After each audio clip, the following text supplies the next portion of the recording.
למה כל כך קשה לנו להתגבר על הוויד? כמה קשה להפסיק לעשן את הוויד הזה.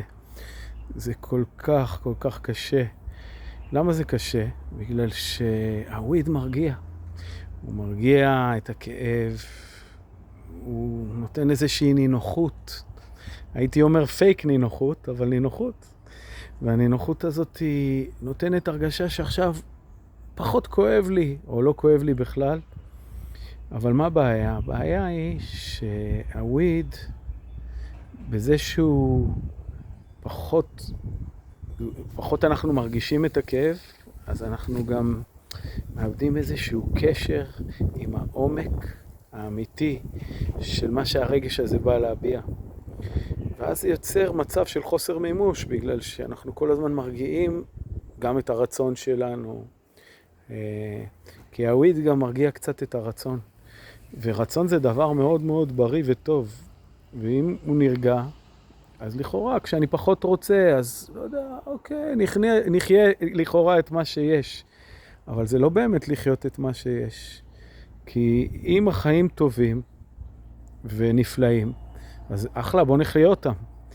אבל אם אני צריך, בוא נגיד, אם החיים הם דבש, אז למה אני צריך להוסיף סוכר לדבש? החיים הם דבש. אבל אם החיים הם לא טובים, אז אני כאילו לוקח סוכר כדי להמתיק אותם.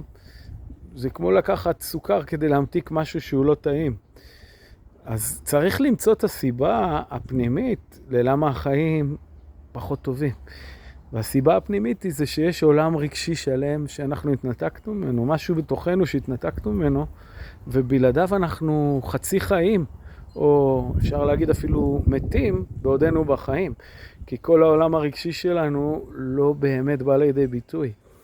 ואז אנחנו צריכים את הוויד, כי הוויד נותן לנו הרגשה קצת איזשהו של קיימות, כי הוא מרגיע קצת את הכאב ואת המתח, ואנחנו אומרים, אוקיי, יש רוח, יש אוויר, יש שמש, אפשר לחיות, כן? אבל זה המטרה שלנו, לחיות, או שהמטרה שלנו היא לחיות בעוצמה, לחיות את כל מה שיש לנו בפנים, גם לממש את הכישרונות שלנו.